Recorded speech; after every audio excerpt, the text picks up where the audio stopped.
BA part first public administration paper 2 Bharat में लोक प्रशासन के अंदर हम अपने पिछले डिस्कशन में समझ रहे थे कि भारत में लोक प्रशासन का विकास कैसे हुआ।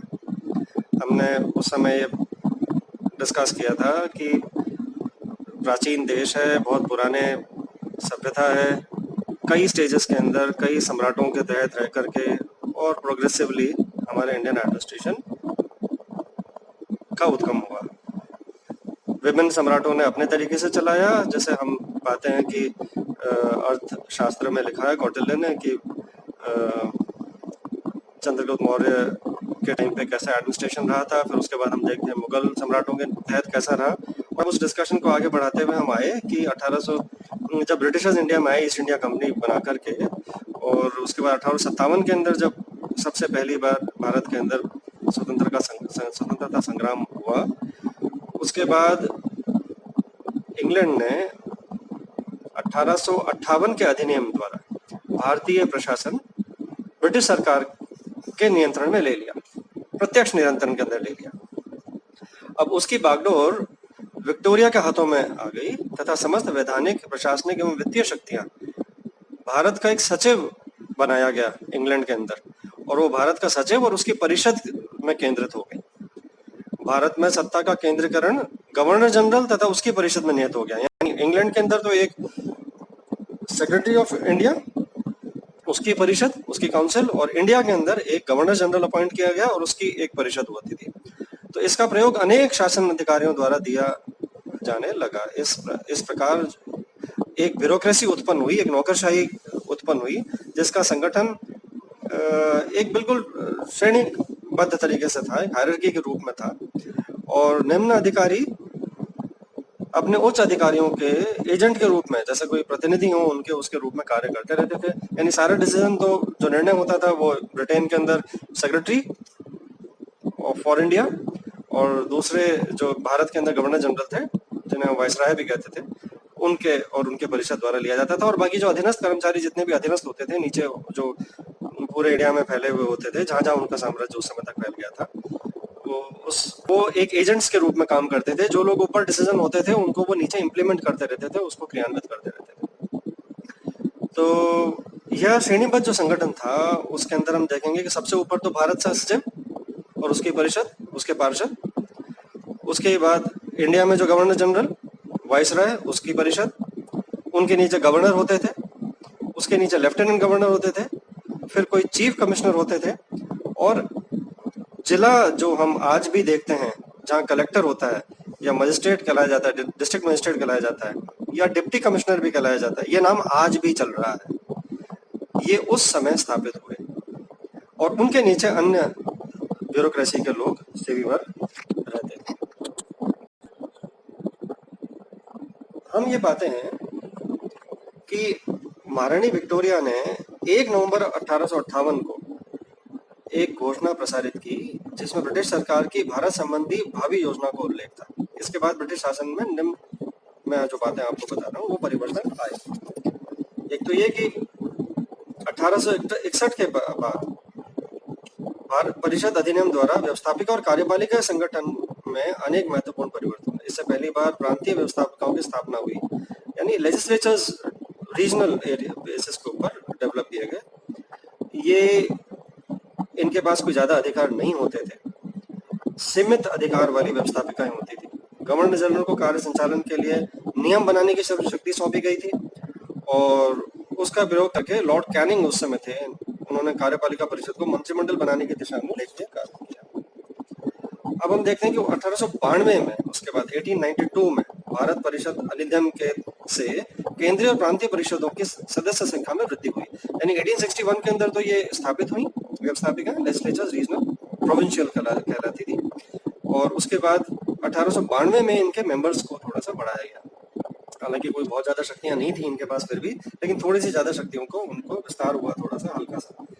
फिर उसके बाद आता है इम्पोर्टेंट एक अधिनियम 1909 का भारत परिषद अधिनियम। इसमें कार्यपालिका और व्यवस्थापिका में महत्वपूर्ण परिवर्तन हुए। व्यवस्थापिकाओं की सदस्य संख्या में वृद्धि हुई, जो जैसे पहले 1892 में भी हुई तो 1909 में भी की गई, और बहुमत सरकारी सदस्यों का ही रहा और कार्यपालिका का विस्तारिका पर नियंत्रण कायम रहा। यानी जो उसमें काउंसिल होती थी उसके अंदर जो मेंबर्स होते थे उसमें ज्यादातर तो government nominees, government appointed members ज्यादा हुआ करते थे, इलेक्टेड बहुत कम होते थे। लेकिन फिर भी कार्य ये सुधार वास्तविक नहीं थे, नाम मात्र के थे। इंडिया के अंदर इन सुधारों को लेकर के बहुत ज़्यादा उत्साह नहीं था। उसके बाद 1919 में मॉन्टफोर्ड सुधार कहते हैं हम जिनको, उसमें कुछ प्रशासनिक विकास हुए, सत्ता का केंद्रीकरण, विधायी कार्यों पर कार्यपालिका का नियंत्रण और संपूर्ण भारतीय प्रशासन का अंतिम दायित्व ब्रिटिश संसद के हाथ में चला गया था जैसे पहले भी। और एक इसमें नौकरशाही और प्रजातंत्र को परस्पर आश्चर्यजनक रूप से मिलाया गया। क्या किया गया बेसिकली कि एक डायरकी का सिस्टम डेवलप किया गया, द्वैध शासन प्रणाली। एकात्मक सरकार होते हुए भी केंद्रीय एवं प्रांतीय सरकारों के कार्यक्षेत्र निश्चित कर दिए गए। मतलब इनमें डिवीजन ऑफ वर्क किया गया कि एक भाग पूर्णतः नौकरशाही के अधीन था और दूसरे को कुछ सीमा तक लोकप्रिय बनाया गया। गवर्नर को असाधारण शक्तियां सौंपी गई, जो प्रांतों को पहले ही अपेक्षा अधिकार दिए गए। सुरक्षित विषयों पर गवर्नर और उसके परिषद का एकाधिकार रखा गया। यानी कुछ तो रिजर्व सब्जेक्ट्स थे और वो रिजर्व सब्जेक्ट्स केवल गवर्नर के हाथ में हुआ करते थे, और बाकी जो विषय थे वो हस्तांतरित विषय उत्तरदायी मंत्रियों को सौंपे गए, जो प्रोविंशियल गवर्नमेंट थी। केंद्र को कार्यपालिका परिषद में भारतीयों को स्थान दिया गया। यानी केंद्र की जो काउंसिल थी उसके अंदर भी भारतीयों को इंक्लूड करने का प्रोविजन इस डायरकी के तहत हुआ। 1935 का जो भारतीय सरकार अधिनियम है वो नेक्स्ट स्टेप है जो बहुत इंपॉर्टेंट है हमारे इंडियन एडमिनिस्ट्रेशन के डेवलपमेंट के अंदर। उसमें प्रांतों में स्वायत्त सरकार और केंद्र में द्वैध शासन की स्थापना की गई। यानी जो प्रोविंशियल गवर्नमेंट्स थी उनके अंदर ऑटोनोमस कुछ उनको सब्जेक्ट्स उनको प्रोवाइड किए गए। इसने देश में संघात्मक व्यवस्था का समर्थन किया। प्रांतीय सरकार के कार्यपालिका शक्ति समस्त प्रांतीय विषयों तक व्याप्त हो गई। प्रांतों की आय के प्रमुख स्रोत, यानी प्रोविंसेस के अंदर जो प्रमुख स्रोत थे वो भू राजस्व, आबकारी कर, कृषि आय पर कर, भूमि और भवनों पर कर, व्यवसाय पर कर आदि निश्चित किए गए। और गवर्नर की जो पावर्स थी 3 भागों में विभाजित किया गया। स्वेच्छा से काम में ली जाने वाली शक्तियां, व्यक्तिगत निर्णय की शक्तियां और व्यवस्थापिका के प्रति उत्तरदायी मंत्रियों की सलाह से काम में ली जाने वाली। वित्तीय क्षेत्र में उसे पर्याप्त अधिकार थे। तो हम ये जब हम उस टाइम के डेवलपमेंट्स को पढ़ते हैं तो मैं फिर कोट करूंगा, professor P D Sharma ji ने लिखा है, इस सारे क्रमिक विकास में निम्नांकित 3 विशेषताएं दिखाई देंगी। पहला तो ये कि भारत में प्रतिनिधित्वपूर्ण संस्थाओं की स्थापना और उनकी सदस्य संख्या और प्रकृति का क्रमिक विकास।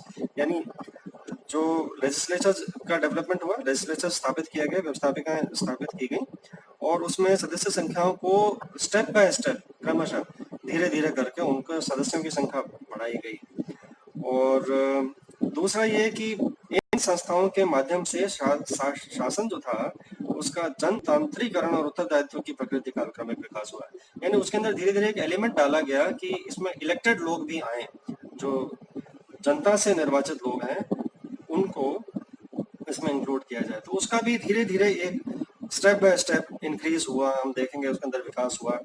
और यह विकास क्रमिक विकास है, एकदम से नहीं आया है, स्टेप बाय स्टेप आया है। और हम देखते हैं कि मतलब जो हमारे देश के अंदर लोकतंत्र की स्थापना है वो धीरे धीरे उस काल में शुरू हो चुकी थी जब ब्रिटिशर्स इसमें यहाँ पे लगा रहे थे। हालांकि ये भारतीय स्वतंत्रता आंदोलन के जो प्रमुख नेता थे उनके दबावों के अंदर ये काम हो रहा था। वो यहाँ पे एक बहुत बड़ा जन आंदोलन चल रहा था इस चीजों के लिए, तो ब्रिटिशर्स भी उस दबाव के अंदर धीरे धीरे ये काम कर रहे थे। भारतीय शासन का तीसरा पॉइंट, भारतीय शासन का भारतीयकरण और भारतीयों को प्रभावशाली ढंग से शासन में दिए जाने वाले अवसरों के प्रति, यानी भारतीयों को भी उसके अंदर इंक्लूड करना शुरू हुआ ब्रिटिशर्स।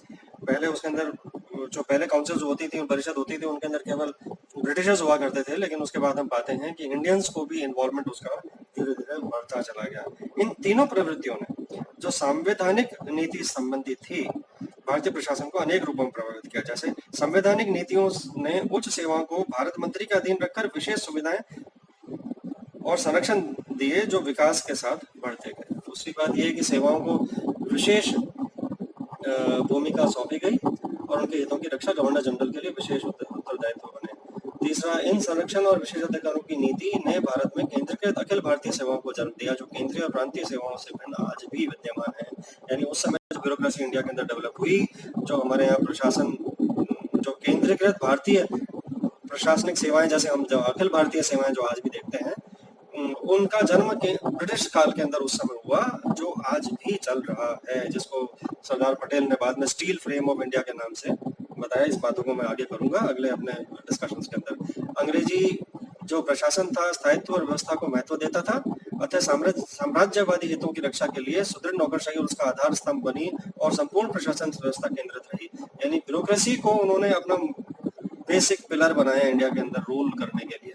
यानी उनका केंद्रीकरण पे जोर था और ब्यूरोक्रेसी उनके नीतियों को इम्प्लीमेंट करने के लिए प्रभावी रूप से काम करती थी। और सबसे आखिरी बात यह कि कांग्रेस की मांगों के फलस्वरूप, जैसे मैंने आपको बताया कि भारत में जन आंदोलन चला रही थी कांग्रेस, तो कांग्रेस की मांगों के फलस्वरूप सभी अधिनियमों में इस बात को सिद्धांततः स्वीकार किया गया कि प्रशासन का भारतीयकरण एक अनिवार्यता है और उत्तरदायी शासन की प्रक्रिया का विकास किस प्रकार संभव है। तो हम धीरे धीरे देखते हैं कि ब्यूरोक्रेसी का डेवलपमेंट हुआ, काउंसिल्स बनी, उसमें लेजिस्लेचर्स आए, बाद में लेजिस्लेचर्स में इलेक्टेड लोगों की संख्या बढ़ती चली गई, इंडियंस का इन्वॉल्वमेंट चालू हो गया, और फिर हम देखते हैं कि एक स्ट्रॉन्ग ब्यूरोक्रेसी के थ्रू उन्होंने अपनी इंडिया के अंदर रूल को चलाया। और कांग्रेस की मांगों के प्रभाव से भारतीयकरण भी धीरे धीरे इन सब चीजों का होता गया। अगले डिस्कशन के अंदर मैं इस बात पे आऊंगा कि ब्रिटिश साम्राज्य ने भारत के अंदर जो केंद्रीय सचिवालय स्थापित किया, वो आज भी चल रहा है, और वो उन्होंने उस समय किस तरह स्थापित किया और आज का उसका स्वरूप कैसा है, आपको धीरे धीरे समझ में आएगा। तो हम डिस्कस कर रहे हैं भारत में लोक प्रशासन का विकास कैसे हुआ।